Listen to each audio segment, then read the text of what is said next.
espero, volví al cielo y en la noche te hice llamar. Ahí en lo oscuro, tu amor profundo cruzó la sombra y me alcanzó. Y es consumado y el fin escrito, mi esperanza está en Jesús. ¿Quién imagina piedad tan grande, tan plena gracia al corazón? El Dios eterno dejó su gloria, de mi pecado Él se vistió. La cruz ha hablado, soy perdonado, el Rey de Reyes me adoptó. Señor hermoso, te pertenezco, mi esperanza está en Jesús. Oh, aleluya, sea el que me libertó, aleluya, de la muerte me arrancó, las cadenas quebrantó, y en su nombre hay salvación, mi esperanza está en Jesús. Y tus promesas fueron selladas cuando tu cuerpo resucitó. Desde el silencio, tu gran rugido quebra el poder de la muerte en mí. La victoria está en ti.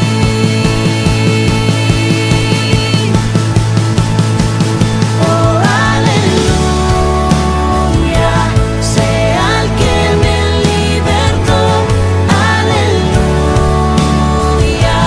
de la muerte me arrancó, las cadenas quebrantó, y en su nombre hay salvación, mi esperanza está en Jesús.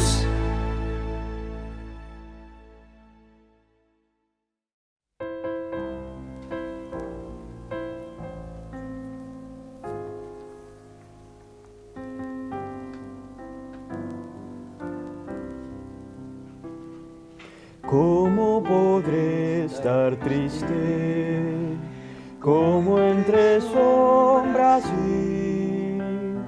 ¿Cómo sentirme solo y en el dolor vivir? Si Cristo es mi consuelo, mi amigo siempre fiel, si aún las aves tienen seguro asilo en él, si aún las aves tienen seguro asilo en él. Feliz cantando alegre, yo vivo siempre aquí, si él cuida de las aves, cuidará también de mí. Nunca te dejes abatir, oigo al Señor decir, y en su palabra de amor, al dolor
feliz cantando alegre, yo vivo siempre aquí.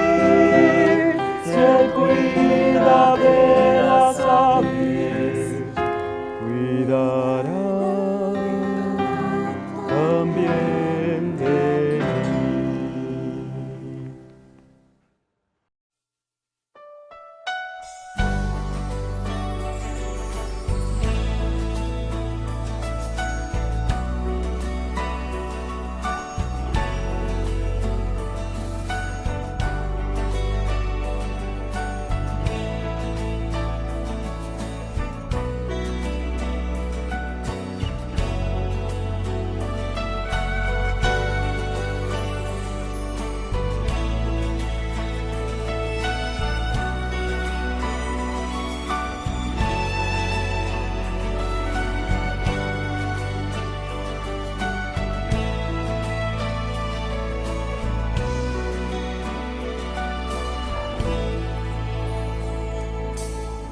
¿A quién iré en necesidad? ¿A quién iré en busca de paz? ¿Y quién podrá mi vida saciar de verdad?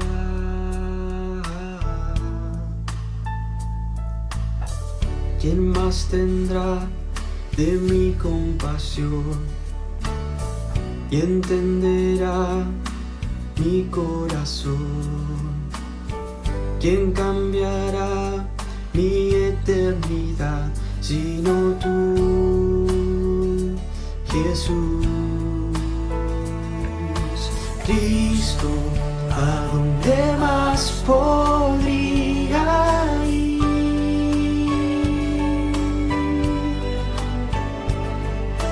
Cristo, ¿qué otro lugar puede existir?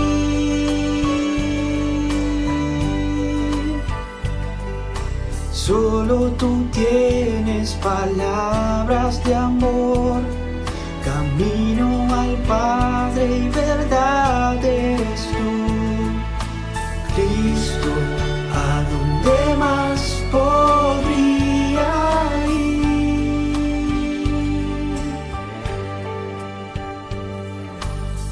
¿A quién iré en necesidad?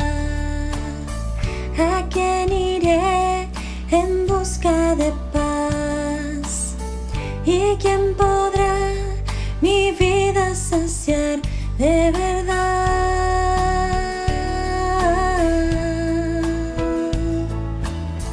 ¿Quién más tendrá de mi compasión y entenderá mi corazón?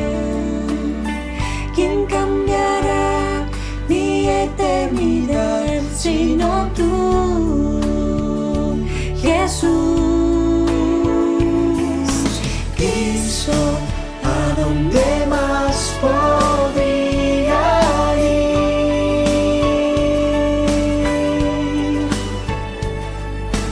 Cristo, ¿qué otro lugar puede existir?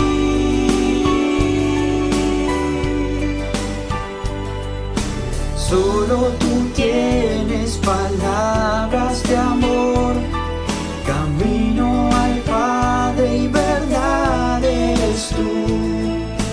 Cristo, ¿a dónde más podría ir?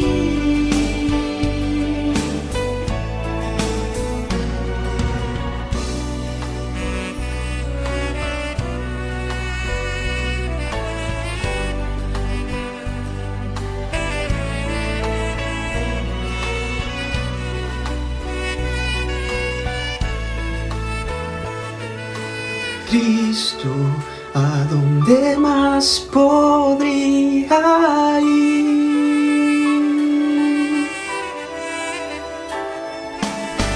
Cristo, ¿qué otro lugar puede existir?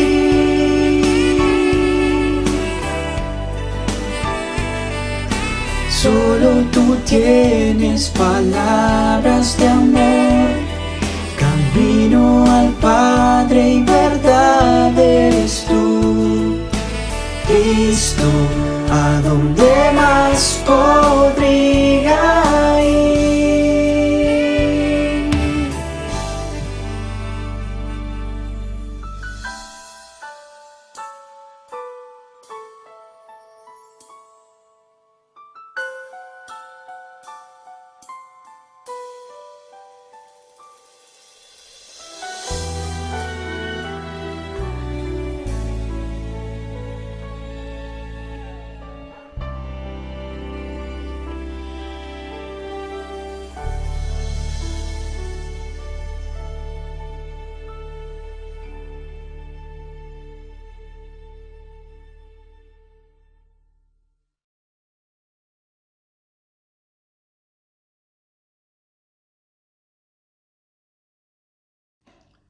Capítulo 2 de la carta a los Efesios. Dice así la palabra de Dios. Y Él, es decir, Jesucristo, os dio vida a vosotros cuando estabais muertos en vuestros delitos y pecados, en los cuales anduvisteis en otro tiempo, siguiendo la corriente de este mundo, conforme al príncipe de la potestad del aire, el espíritu que ahora opera en los hijos de desobediencia, entre los cuales también todos nosotros vivimos en otro tiempo en los deseos de nuestra carne, haciendo la voluntad de la carne y de los pensamientos, y éramos por naturaleza hijos de ira, lo mismo que los demás.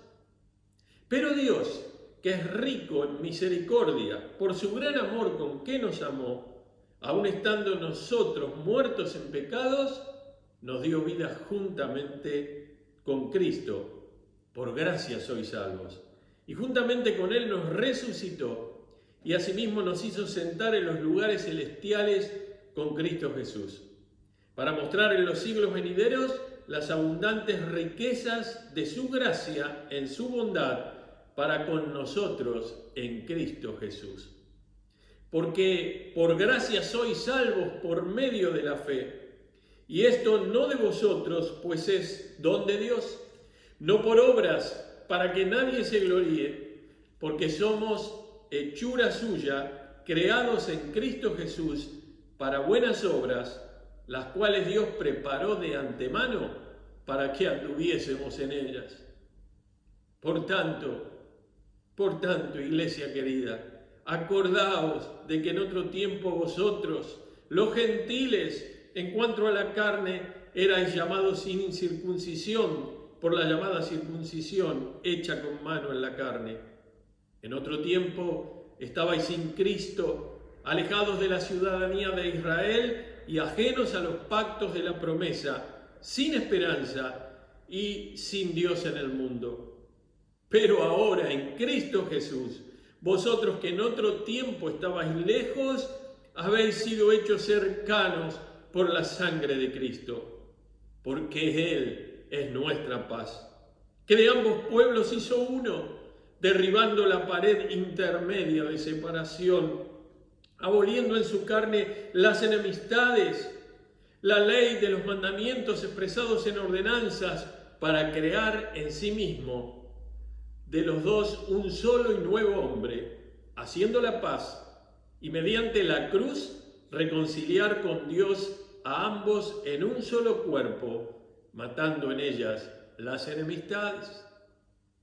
Y vino y anunció las buenas nuevas de paz a vosotros que estabais lejos y a los que estaban cerca, porque por medio de Él, de Jesucristo, los unos y los otros tenemos entrada por un mismo espíritu al Padre.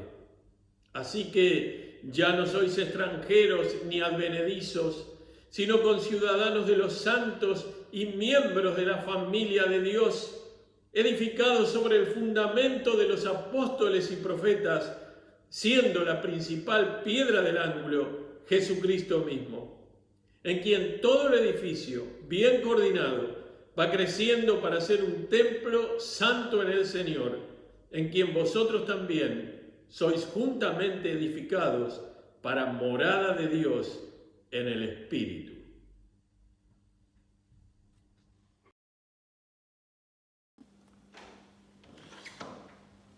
Muy buenos días, buenas tardes o buenas noches, queridos oyentes, queridos hermanos. Estamos para continuar. Hemos predicado el domingo pasado sobre el Espíritu y la Iglesia, la primera parte, y ahora continuamos con la carta a los Efesios. Estamos viendo a mitad de semana lo que termina del primer capítulo, una de las dos oraciones del apóstol Pablo en esta carta, y hoy comenzamos con el capítulo 2. El capítulo 2 nos vamos a detener en un texto o en dos textos, pero vamos a trabajar sobre los primeros 10 versículos del capítulo 2. Y Efesios 2, versículos 4 y 5 van a decirnos, ustedes acaban de escucharlo en la versión Reina Valera, yo voy a estar leyéndolos ahora en la Nueva Traducción Viviente. Pero Dios es tan rico en misericordia y nos amó tanto que, a pesar de que estábamos muertos por causa de nuestros pecados, nos dio vida cuando levantó a Cristo de los muertos.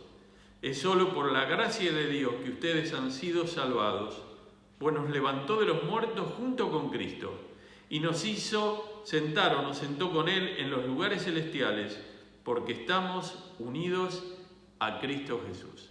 Y dentro de estos textos, especialmente del 5 y parte del 6 o del 6, tenemos casi el bosquejo de esta mañana, que tiene que ver con todo este párrafo y tiene que ver con la carta. Hemos visto en el mensaje del domingo pasado que nosotros, los creyentes, hemos sido llamados por el Señor para alabanza de su gloria. El apóstol Pablo, en su carta pastoral a Tito, capítulo 2, versículos 14, nos habla de que Dios está formando un pueblo para sí. Y esta primera parte, después de la salutación de los versículos 1 y 2 del primer capítulo de la carta a los Efesios, cuando empieza el párrafo: bendito el Dios y Padre de nuestro Señor Jesucristo, que nos bendijo con toda bendición espiritual en los lugares celestiales con Cristo, y sigue esa oración tan larga y tan tremenda, de tanta bendición para nuestra vida, nos habla, nos dice que nosotros, la iglesia, es decir, el conjunto de los redimidos, estamos para honrar, dar honra, gloria al nombre de Dios. Todo lo que la iglesia hace, puertas adentro y puertas afuera, todos los ministerios, todos los dones que están en funcionamiento, son para esto. Ahora, esta carta, que es una carta eclesiológica, la eclesiología es la parte de la teología sistemática que estudia la doctrina acerca de la iglesia, también tiene obviamente partes cristológicas, pero básicamente estamos pensando nosotros desde el punto de vista de la eclesiología de esta carta. Y estamos avanzando, y ahora en el capítulo 2 lo que nos va a decir es que Dios nos dio vida. Obviamente que el texto empieza de otra manera en el capítulo 2, pero va a llegar a esta conclusión. Es decir, lo que va a estar en los primeros 3 versículos explica lo que comienza a sintetizar de una manera tremenda el apóstol Pablo en el versículo 4 y 5. Antes ustedes estaban muertos a causa de la desobediencia. Vuelvo a leerlo porque lo estoy leyendo en otra versión, para enriquecer nuestra idea. Y sus muchos pecados. Ustedes vivían en desobediencia y en sus muchos pecados, o a causa de la desobediencia. Vivían en pecado, versículo 2, igual que el resto de la gente, obedeciendo al diablo, el líder de los poderes del mundo invisible, quien es el espíritu que actúa en el corazón de los que se niegan a obedecer a Jesús. Versículo 2. Jesucristo nos dio vida. ¿Cuándo Él nos dio vida? Cuando nosotros estábamos muertos. Estábamos muertos espiritualmente. Biológicamente estamos vivos. Porque las personas que no tienen a Jesucristo están muertas espiritualmente, lo dice la Biblia. Y en realidad ya les anuncia que estarán muertas físicamente y eternamente. Al estar muerto espiritualmente, una persona está muerta eternamente, aunque tenga vida biológica. Pero el día que parta de este mundo, vivimos en este momento en una situación difícil. Muertos hay siempre, los ha habido siempre en la historia, obviamente. Obviamente cuando hay guerras o cuando hay plagas o cuando hay epidemias o pandemias como esta, especialmente en estos tiempos modernos, con las redes sociales, con la internet, la noticia llega, estamos viendo una guerra y estamos viendo cuando explota una bomba o cuando se detiene un misil, por ejemplo con lo que está pasando ahora en Medio Oriente, entre Israel y la Franja de Gaza, y también estamos viendo y sabiendo qué pasa con las terapias intensivas de distintos países del mundo y cómo está avanzando la pandemia y cuántos mueren aquí, cuántos mueren allá, y obviamente que esto impacta en nuestra vida. Ahora, Él nos dio vida. Nos dio vida cuando nosotros estábamos muertos en delitos y pecados. Y entonces Él nos va a describir, el apóstol Pablo, inspirado por el Espíritu Santo, en el versículo 2 y 3, cómo fue toda esta historia, cómo vino en nuestra vida y en la vida de mi vecino y en la vida del otro, porque todos somos pecadores y estamos destituidos de la gloria de Dios, estamos fuera de la presencia salvadora de Dios hasta que no nos arrepintamos. Si nos arrepentimos y creemos de todo corazón en lo que Jesucristo hizo por nosotros en la cruz, entonces nosotros podemos decir: Él me dio vida, Dios me dio vida, junto con mi querido Señor, mi Salvador, Cristo Jesús. Bien, habla de ustedes estaban muertos en delitos y pecados. El delito es, la palabra original denota un paso en falso, cuando uno se desvía del camino, ¿sí? Cuando la palabra pecado uno la va a estudiar, habla de la idea de estar fuera de un estándar, errar el blanco, salir del centro o fuera de un patrón. Es decir, finalmente las dos palabras nos llevan a desviarnos del propósito de Dios para nosotros. Dios nos creó con un propósito, nos dio libre albedrío.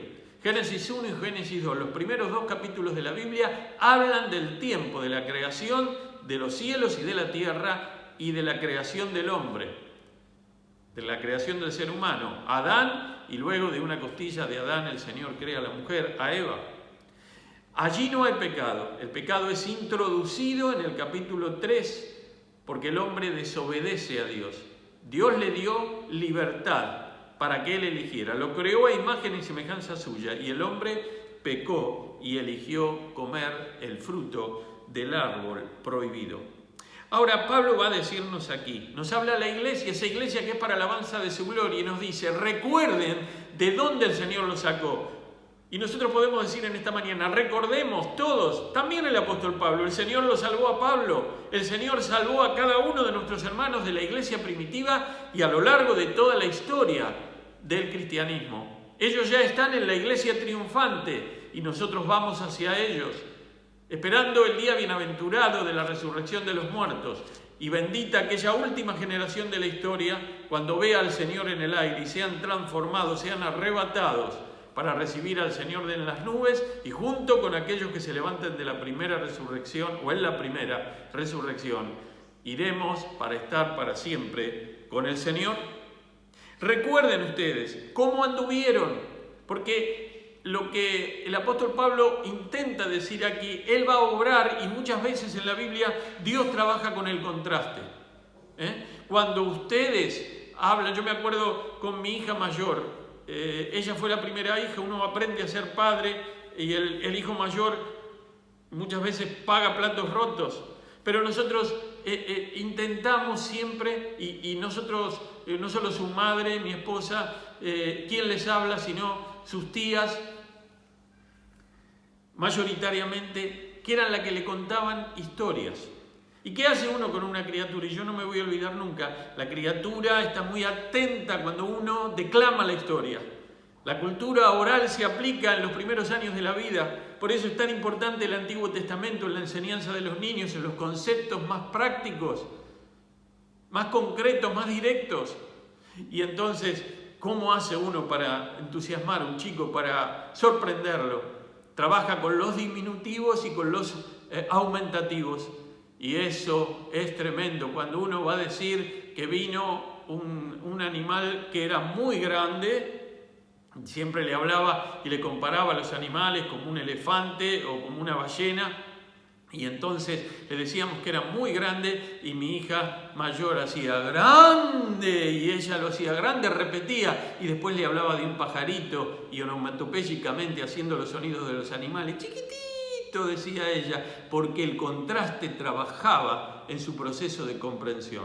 Y el Señor usa eso con nosotros en la palabra y está en este texto. Y para hablar de lo que Dios hizo por nosotros en la cruz en Jesucristo, ya que somos su iglesia, ya que estamos para alabanza de su gloria, ya que estamos, como veremos en este capítulo, para realizar las obras que Dios quiere que nosotros hagamos en este mundo, creación de Él, en este mundo perdido por elección y que necesita arrepentirse, como todos los que ya hemos confiado en Jesús. Y entonces dice, ustedes anduvieron antes en otro tiempo, siguiendo todos los deseos que ustedes tenían, siguiendo con todo lo que este mundo proponía. Nosotros leemos aquí en la Reina Valera, conforme se ha leído hoy, dice, en los cuales anduvieron en otro tiempo siguiendo la corriente de este mundo, conforme al príncipe de la potestad del aire, es decir, de Satanás, el espíritu que ahora opera en los hijos de desobediencia. Anduvieron, siguieron la corriente de este mundo. Fíjense las fuentes de la tentación. Conforme al príncipe, conforme a Satanás. Que ahora, y nosotros podríamos decir, este texto sigue siendo real sigue aplicándose al tiempo presente. El diablo, el príncipe de la potestad del aire, opera sobre todo lo que desobedecen a Dios. Cuando una persona no ha recibido a Jesucristo, cuando una persona no ha confesado sus pecados, para este pasaje es un hijo de ira. ¿Por qué? Porque la ira de Dios le está sobre él y finalmente se aplicará para vivir perdido desde ahora y para toda la eternidad si no se arrepiente. ¿Cuándo una persona puede salir de este estado y pasar al estado de bendición, de salvación y de paz con Dios? ¿Cuándo puede hacerlo? Cuando confía de todo corazón en lo que Jesucristo hizo en la cruz. Y Pablo nos dice, recuerden, esto es lo externo, como el pecado y el diablo operan desde afuera de nosotros. El mundo, las presiones, las luces de este mundo, lo que el diablo hace, el diablo que fue arrojado de los cielos con 1/3 de las huestes angélicas de Dios que se plegaron y que desobedecieron a Dios, fue arrojado, y justamente la creencia que ya se tenía en el mundo judío cuando se escribió esta carta y aún un poco antes, era de que había la esfera de acción de los ángeles caídos, espíritus, fíjense que aquí también lo dice, espíritus, conforme al espíritu que ahora opera en los hijos de desobediencia, entonces es en los lugares bajos, cerca de donde estamos nosotros, en la tierra, en el aire. Pero en segundo lugar va a decir en el versículo 3 que nosotros, dice la Escritura, entre los cuales también todos nosotros vivíamos en otro tiempo, y ahora va a hablar de la cuestión interna del pecado.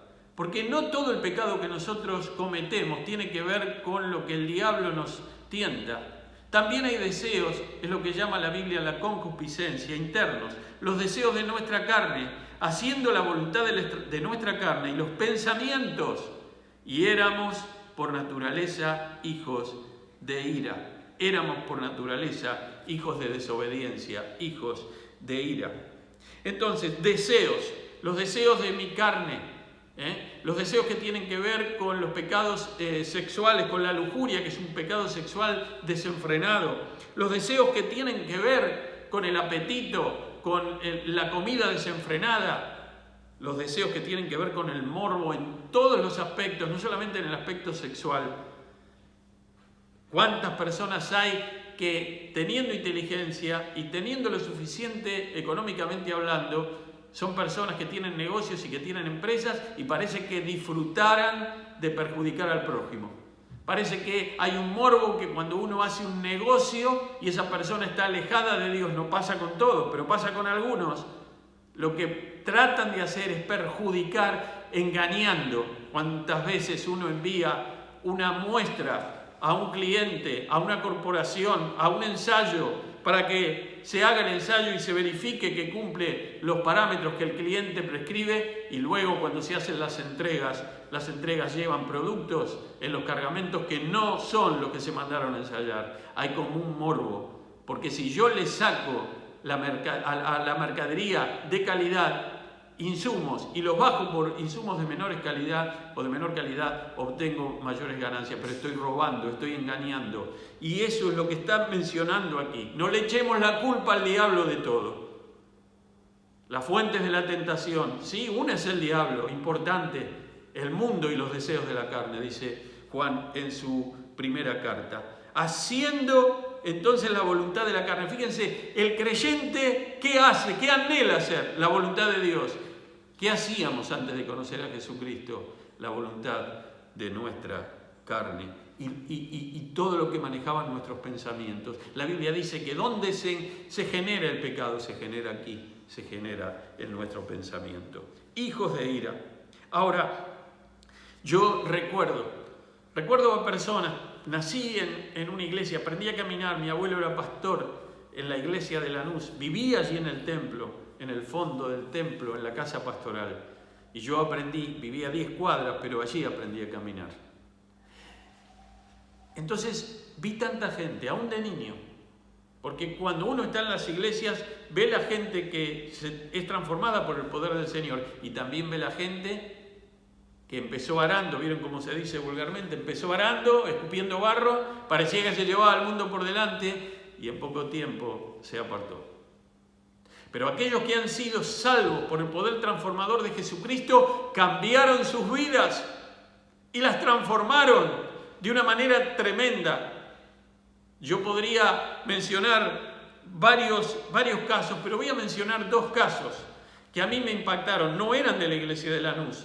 A uno de ellos lo escuché hablar y al otro escuché a mis padres, a mis maestros contar acerca de él.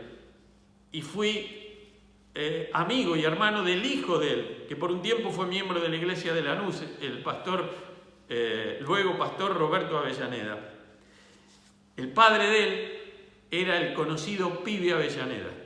Y el Pibe Avellaneda era alguien justamente de la zona sur de Buenos Aires, alguien de Lampa, un hombre que había cometido muchos delitos, un hombre que estaba en lo más bajo de la delincuencia.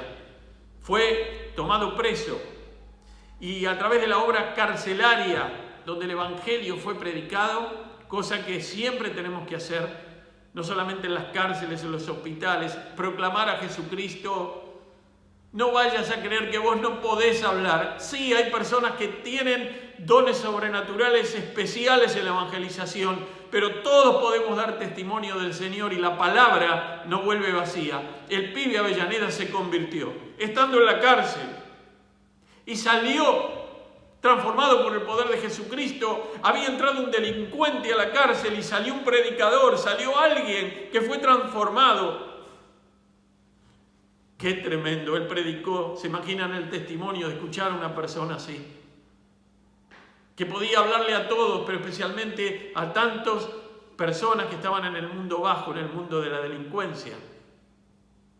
Pero conocí también a otra persona, otro delincuente.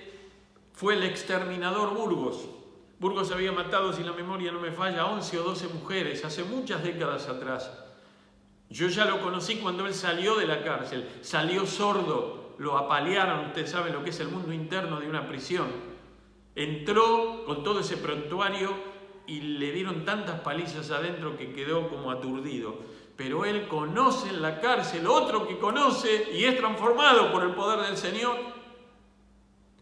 Es transformado por el poder del Señor. Esto es para los que están diciendo, cierren los templos. Los templos no son importantes, pero las canchas de fútbol están abiertas, pero podemos ir a tomar un café. Acabo de venir para grabar este mensaje hoy y pasé por la avenida Rivadavia, a la altura de Caballito, las confiterías, sí, en las veredas, pero atestadas de gente. Pero los templos, yo estoy predicando con 3 que me están mirando con los equipos y las computadoras están vacíos. Pero yo quiero decirles que las confiterías no van a transformar a la gente, que el fútbol no va a transformar a la gente, que la televisión que entretiene no va a transformar a la gente, que el teatro, por más instructivo que sea, no va a transformar a la gente. Justamente van a hacerle pasar un momento agradable, pero no transformar las vidas.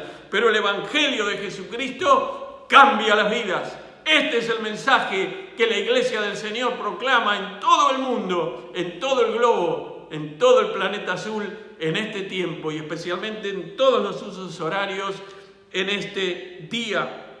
El exterminador Burgos conoció a Jesucristo. Yo lo escuché predicar en la iglesia de Lanús y en la iglesia de los hermanos libres de la calle Pedro Echagüe. Y lo tuvieron que sentar en ambos lugares. No se podía mantener en pie. Tenía un traje, tenía bien afeitado, bien su cabellera, muy prolijo, pero hablaba tan suave, no tenía fuerza. Y él con toda altura dio testimonio de lo que Cristo había hecho en su vida. Escuchá y anotá. El exterminador Burgos fue perdonado por Dios, cumplió su condena en la cárcel y salió como otra persona, porque el único que puede cambiar las vidas es Jesús.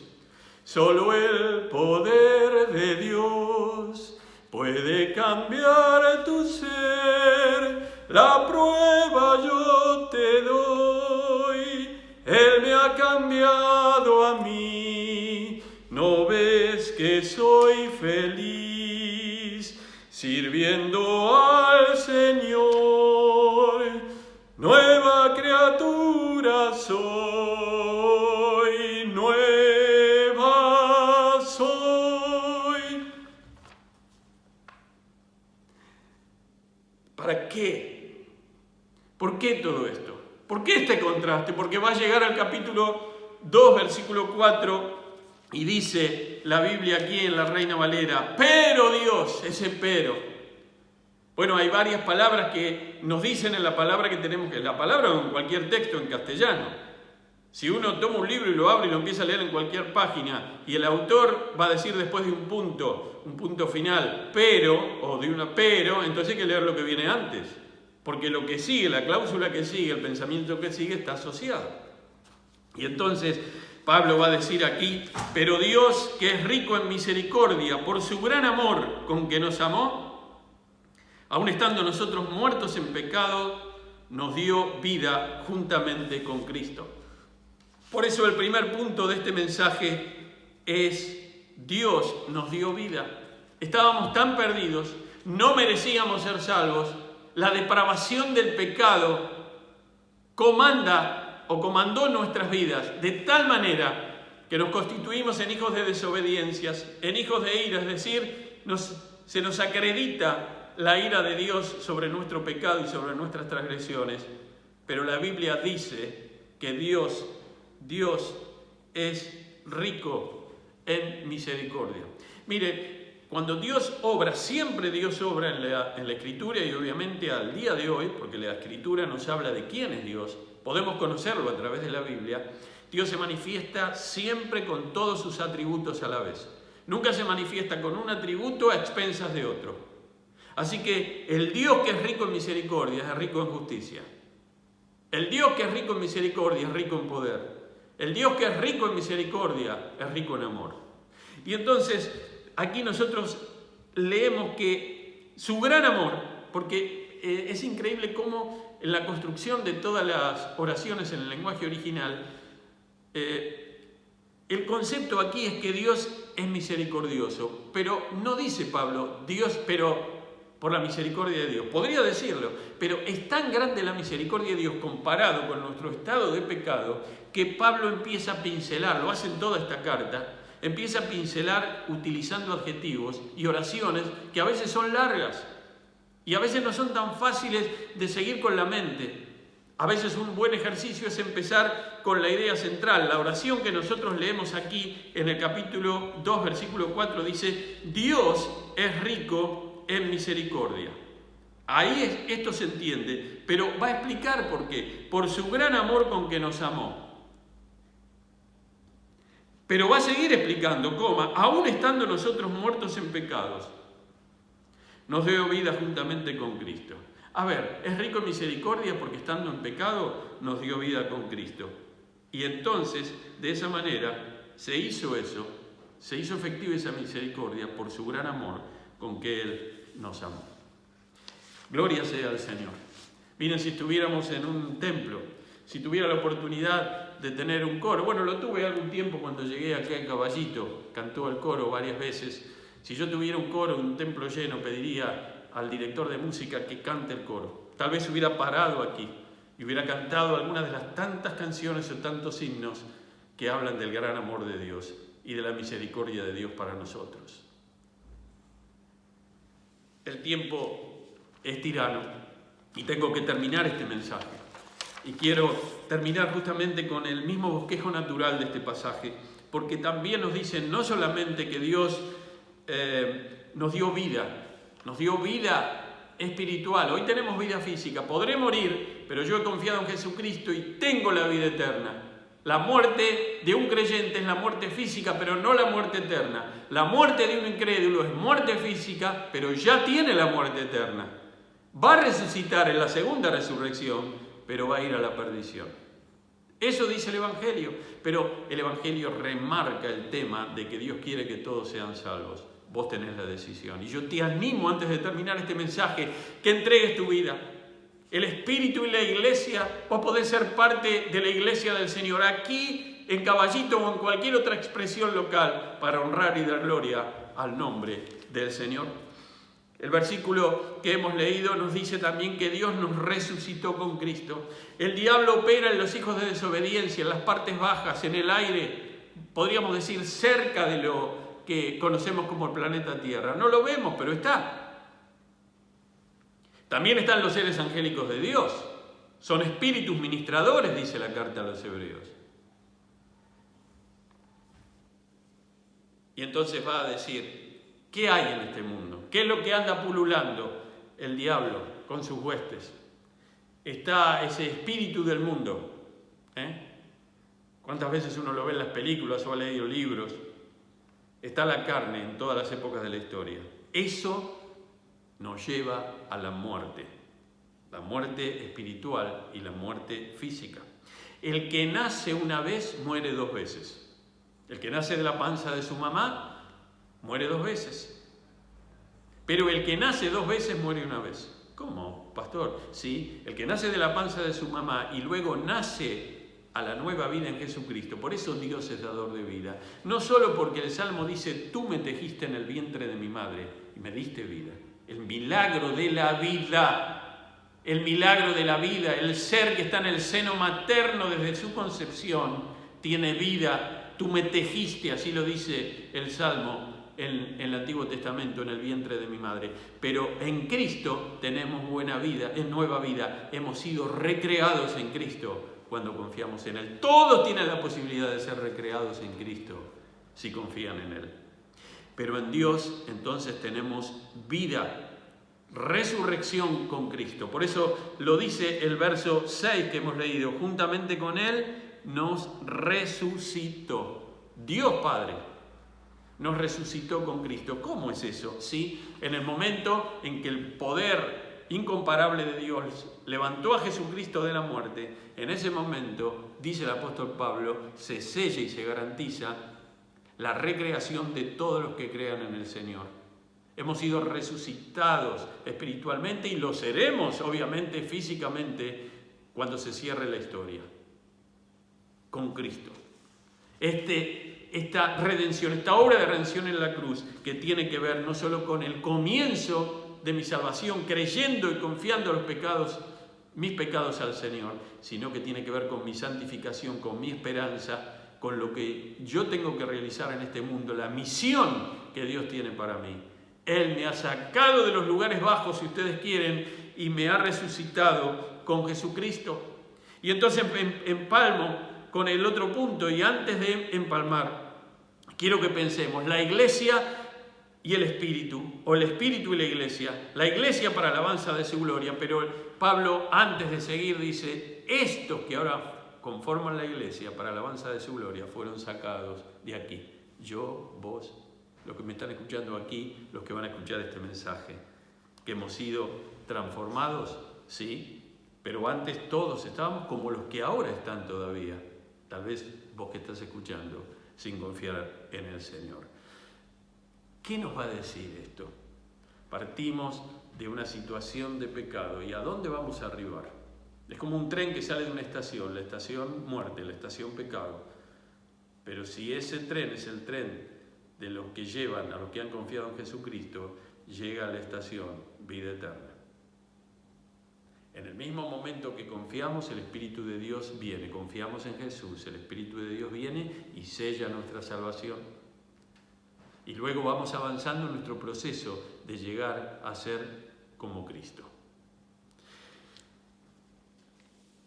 Cité lo del tren porque recordé una canción. Hay un feliz camino, aunque tú no lo creas. Hay un mañana hermoso, radiante más que el sol. Hay un feliz camino que nos llevará al cielo, solo allí habrá consuelo junto a mi Señor.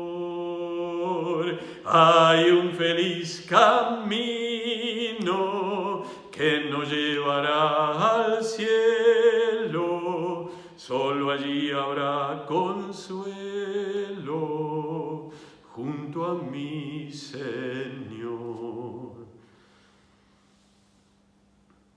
Y ya estoy terminando el mensaje, porque voy casi a leer lo que queda en los 2 puntos que siguen, que son muy breves. Pero decirte, estamos en medio de una pandemia. Están algunos parece que no pasa nada, otros con un miedo aterrador. En el medio, un montón de estados emocionales distintos. Lo que creo que hay que repetir y decir, la palabra no se cambia porque estemos en pandemia, se reafirma. El propósito de Dios no cambió porque estamos en pandemia, se reafirma. Estamos predicando mensajes de aliento y predicamos muchos mensajes de aliento en el 2020 y en lo que va de este año. Ahora estamos pensando en una iglesia que va a cumplir 100 años en pocas semanas, en pocos meses. Y estamos pensando en esta generación que nos tocó vivir este tiempo. Y estamos pensando en los propósitos de Dios. Queremos serle fieles. Y termina el mensaje porque dice que no solamente Dios nos dio vida juntamente con Cristo, sino que también Dios nos resucitó con Cristo. Pero también nos dice que Dios nos hizo sentar en los lugares celestiales con Cristo. Todo lo que tiene que ver con este mundo es lo de abajo. Todo lo que tiene que ver con la muerte, lo que tiene que ver con el pecado, con lo que tiene que ver con vivir alejado de Dios, vivir la vida como uno quiere. Pero la salvación, la gloria en Cristo, la iglesia de Dios, tiene que ver con el Cristo vencedor. Por eso dice que nos hizo sentar en los lugares celestiales. El Señor ascendió a los cielos y está a la derecha del Padre, a la diestra de Dios. Es un antropomorfismo porque Dios es espíritu. A la derecha de Dios, reinando. Y allí nosotros, dice esta escritura, allí estamos sentados en los lugares celestiales con nuestro Señor. Cuando nuestra comunión con Cristo es la comunión que la Biblia nos enseña, cuando nuestro corazón escucha los latidos del Señor, cuando estamos cerca de su corazón, cuando estamos procurando servirle, cuando nos equivocamos o pecamos y nos sentimos tan apesadumbrados y pedimos rápidamente perdón y nuestra comunión es restablecida con el Señor, allí estamos. Todos nosotros somos personas falibles, pero Dios nos ha perdonado nuestros pecados. Pero nos pide que cada vez que caemos en pecado, nosotros pidamos perdón a Él, confesemos nuestros pecados. ¿Por qué? Porque entonces perdemos la comunión. Hemos sido llamados para vivir sentados en los lugares celestiales con Cristo. ¿Dónde estás? ¿Dónde está tu cabeza? ¿Dónde está tu mente? ¿Cómo te agobian las cosas del día a día y de este mundo o de la vida? Yo te animo a mirar a Cristo en esta mañana y a mirarlo a la derecha de Dios.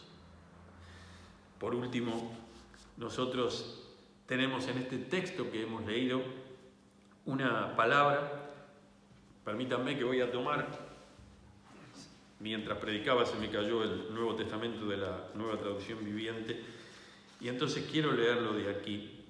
Dice, Dios lo salvó por su gracia.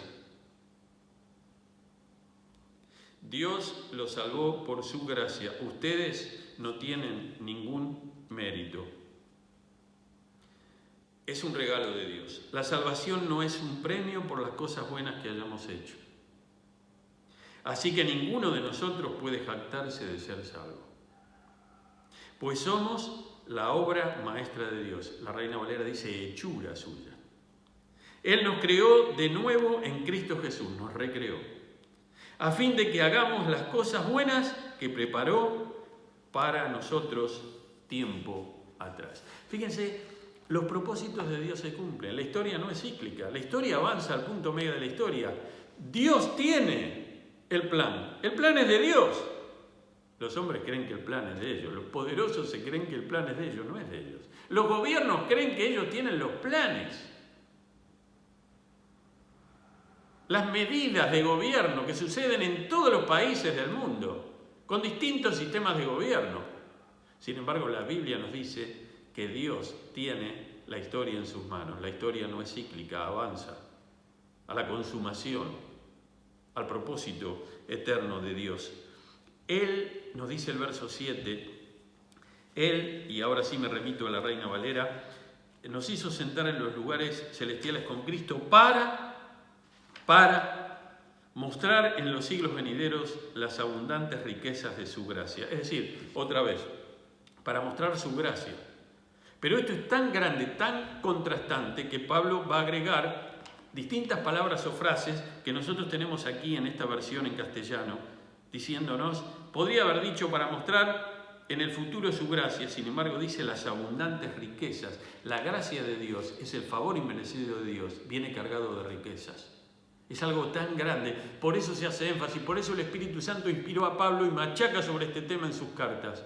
Es algo tremendo, es lo que mueve a la alabanza del pueblo de Dios. Cientos y cientos y cientos, por no decir miles de himnos y canciones a lo largo de 20, 21 siglos de cristianismo hablan justamente de la salvación tan grande que el Señor nos dio por su amor, que no merecemos, justamente lo que se conoce como la salvación por gracia. Como Lutero nos recordó en la Reforma Religiosa, solo gracia. Y entonces dice, para mostrar las abundantes riquezas en el futuro, en los siglos venideros de su gracia, en su bondad en Cristo Jesús, en lo que hizo en la cruz. Miralo Jesús en la cruz. Buscad los evangelios, léelos, considerá lo que Él hizo por vos. Y si sos creyente, volvélo a hacer. Porque esto realmente nos hace pensar de dónde vinimos y a dónde fuimos y a la salvación tan grande que no merecíamos. Para mostrar su gracia abundante, no lo merecemos. Por gracia sois salvos y Pablo lo remarca. Esta es una diferencia. Ustedes saben de que el cristianismo quedó partido a través de la reforma religiosa. No es que todos los grupos cristianos no predicaban esto. Había muchos grupos que fueron fieles a la palabra desde la iglesia primitiva. Hay varios grupos que uno puede trazar desde el primer siglo hasta nuestros días, o si ustedes quieren, hasta el momento de la reforma religiosa. Pero Lutero separa, y una de las cosas en las cuales va a llamar la atención y va a oponerse a la iglesia oficial es que la salvación no es por obras. El apóstol Pablo lo dice en un montón de sus cartas, o en varias de sus cartas. La salvación es por la gracia de Dios, mediante la fe. ¿Qué puedo hacer yo para ser salvo? Nada. Lo único que podés hacer vos es venir con tus pecados y arrodillarte frente a la cruz del Señor. Él está dispuesto, Él te espera, Él quiere perdonarte, Él te recibe. Somos la obra maestra de Dios. Él nos creó de nuevo en Cristo Jesús. Ahí está. Ese poder de la resurrección opera en nuestra vida espiritual. Por eso decimos que tenemos el poder del Espíritu Santo, no solo para dar testimonio hasta lo último de la tierra, sino para lidiar con el pecado y con la tentación. Por eso va a decir en otra parte de la Escritura, no os ha sobrevenido ninguna tentación que no sea humana. Y Dios no permitirá que seáis tentados más de lo que podéis resistir. Hay un poder interior. Otra vez, casi con el mismo concepto de Génesis capítulo 3. Hemos sido salvos. Pecamos y tenemos que confesar nuestros pecados. Pero el pecado en singular ha sido perdonado por Dios cuando creímos en Él. Y los pecados puntuales con nombre y apellido que cometemos, que no los tenemos que hacer, que tenemos que alejarnos del pecado, que el texto nos dice que Dios, aquel que resucitó a Jesucristo de los muertos, nos resucitó con Él. Y va a decirlo también cuando escribe a los filipenses, experimentar el poder de la resurrección en mi vida. Cuando soy de Cristo, ya no miro al pecado como lo miraba antes. Antes era un hábito, ahora es algo puntual, un accidente. No debiera pasar, pero si pasa tengo que confesarlo. Pero no puedo vivir como vivía antes, porque si vivo como vivía antes, entonces la pregunta que tengo que hacerme es si realmente confío en Jesucristo y le entregué mi vida a Él. Obra maestra, Él nos creó de nuevo en Cristo Jesús para buenas obras. Una iglesia no puede solamente estar una vez a la semana viniendo a un culto, ahora no puede venir enchufando la computadora o el celular. Tiene que realizar buenas obras. Santiago va a decir, muéstrame tu fe por las obras. Si realmente Cristo te ha transformado, ¿qué haces? Vamos a ir desembocando de a poco para llegar a un mensaje para hablar de los dones espirituales. El espíritu y los dones espirituales, la iglesia y los dones espirituales. ¿Qué hacemos? ¿Para qué queremos ser miembros de una iglesia? No, yo quiero ser miembro porque yo necesito que oren, que me alimenten y que me ayuden. Sí, eso es cierto, es una parte. Pero si sos de Cristo, tenés una misión. Y si el Señor te da vida y te tiene en este mundo, tiene una misión para vos. Él vino a mi corazón, Él vino a mi corazón, me transformó y me cambió. ¿Para qué? Primero para estar en paz con Él, primero para hacer y recibir el regalo de la vida eterna, primero para quitarme toda la culpa que el pecado trae a mi vida. Todo eso lo hizo el Señor, me sacó del estado de muerte eterna y me puso en el estado de vida eterna. Pero nos dice, en este mundo, por eso los creyentes, hablé esta semana con un doctor en los Estados Unidos, argentino, pero que está trabajando allá. Me vinculé por temas laborales, por otro contacto común. Y él es católico, practicante, y bueno, todo esto salió porque yo siempre busco la manera, cuando hablo con gente, de dar testimonio de mi fe. Entonces le dije que era creyente, que era pastor, etcétera, etcétera.